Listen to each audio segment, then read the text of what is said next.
तो आज हम एक्सप्लेन करने वाले हैं हाल ही में आई सीरीज ओम काली जय काली के सारे एपिसोड्स को, जो कि आपको जरूर पसंद आएंगे, इसलिए वीडियो को भी लाइक कर दीजिए। हम चलिए कहानी शुरू करते हैं। तो एपिसोड 1 की शुरुआत में हम एक कपल नीला और वर्गीस को भागता हुआ देखते हैं। तब एक बूढ़ी औरत दुरई नाम के आदमी को इशारे से बताती है कि वो दोनों यहीं बस में हैं। इसके बाद वहाँ दुरई और उसके लोग आकर नीला और वर्गीस पर हमला कर देते हैं, पर वर्गीस नीला को तो वहाँ से भगा देता है और खुद इन लोगों से भिड़ जाता है।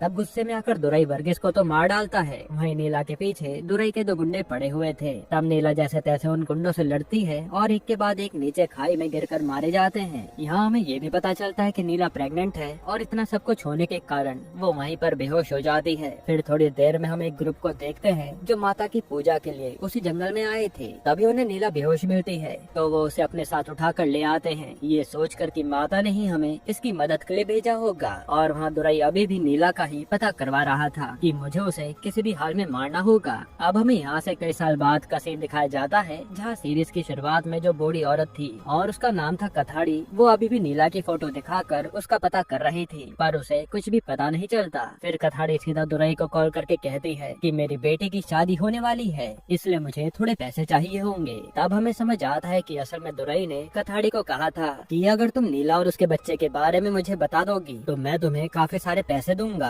और तुम अपनी बेटी की शादी करवा लेना। पर आज कथाड़ी दुरई से थोड़े पैसे मांग रही होती है, लेकिन दुरई मना कर देता है कि पहले काम करो फिर देखते हैं। इस काम में कथाड़ी का पति भी उसका साथ दे रहा था, क्योंकि ये लोग बहुत गरीब थे। इसके बाद हम नीला को देखते हैं जो इसी गाँव में रहती है और गाँव वाले उसे अपना ही मानते हैं। साथ ही नीला की एक बेटी भी है। इसके बाद हमें पता चलता है कि गाँव में जल्द ही दशहरा आने वाला है, जो कि गाँव वाले धूमधाम से मनाते हैं और माता को खुश करने के लिए कुछ लोग उन्हीं का भेष रखकर पूजा करते हैं। इसी पूजा के कारण गांव में कहीं भी ऊंच नीच का भेद नहीं है, सारे गांव वाले एक होकर रहते हैं। इसके बाद हम गणेशन नाम के आदमी को देखते हैं, जिसे एक औरत आकर बताती है कि मेरी माँ को मिर्गी का दौरा आया है। तब गणेशन जल्दी से माँ को नीला के पास लेकर जाता है। असल में नीला एक वैद्य थी, तो वो उन लेडी को ठीक कर देती है। इसके बाद वहाँ एक औरत आती है और गणेशन को कहती है कि तुम बहुत ही अच्छे लड़के हो, मैं अपनी बेटे के लिए एक लड़का ढूंढ रही हूँ, तुम उससे शादी कर लो और बदले में मैं तुम्हें मुँह मांगा दहेज दूंगी। इस पर गणेशन कुछ भी नहीं कहता, लेकिन एक लड़की ये बातें सुनकर सीधा बामा नाम की लड़की के पास पहुंच जाती है और उसे सारी बात बताती है। इससे बामा को काफी गुस्सा आता है। असल में बामा गणेशन से काफी सालों से प्यार करती थी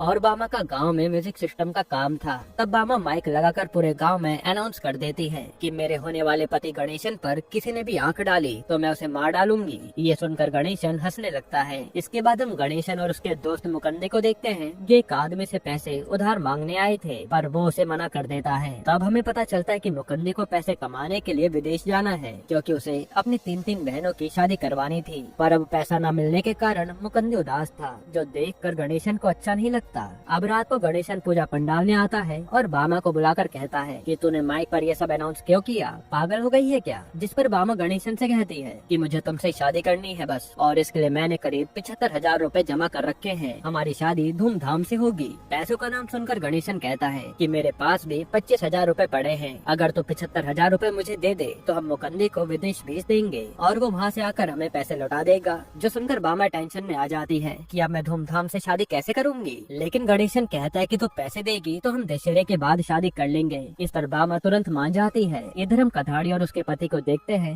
जो नीला का पता करते करते उसी गाँव में आ गए थे, जहाँ पता चलता है कि नीला तो माता की पूजा में गई है। तब ये दोनों नीला को देखने मंदिर में पहुँच जाते हैं और सब कंफर्म करने के बाद कि ये लड़की नीला ही है। फिर यहाँ से निकलकर वो सोचने लगते हैं कि अब उन्हें पैसे मिल जाएंगे। तब कथाड़ी का पति दुरई को कॉल करके नीला का पता बता देता है, जिस पर दुरई कहता है कि पहले तो मैं तुझे 15,000 रूपए देने वाला था, पर अब मैं तुझे 20,000 दूंगा, बस तू जाकर नीला की बेटी को जान से मार दे। ये सुनकर कथाड़ी का पति डर जाता है, लेकिन पैसों का सोचकर वो कहता है कि चलो ठीक है, मैं ये काम कर दूंगा। फिर कथाड़ी का पति कथाड़ी से कहता है कि कल अपनी बेटी की सगाई है, ऐसा करो तुम चली जाओ, मैं यहाँ बच्चे को मारकर दुरई से पैसे लेकर सुबह तक आ जाऊंगा। ये सुनकर कथाड़ी चली जाती है और उसका पति नीला की बेटी को मारने चल पड़ता है। इसके बाद हम देखते हैं कि गांव के सब लोग दशहरा की तैयारी में बिजी थे। तभी वहाँ कथाड़ी का पति आता है। फिर थोड़ी देर बाद जब नीला घर जाने के लिए अपनी बेटी को ढूंढती है तो वो उसे कहीं भी नहीं मिलती। ये देखकर नीला के होश उड़ जाते हैं कि मेरी बच्ची कहाँ चली गई। अब बच्ची के गायब होने की बात सुनकर सारे गाँव वाले नीला की बेटी को ढूंढने लगते हैं, पर अब उन्हें वो कहीं भी नहीं मिलती। इसके बाद मुकंदे को एक बोरी नजर आती है जिसमें से खून बह रहा रहा था। ये देखकर वो डर जाता है कि कहीं किसी ने बच्चे को मार तो नहीं दिया। यहीं पर एपिसोड 1 खत्म होता है।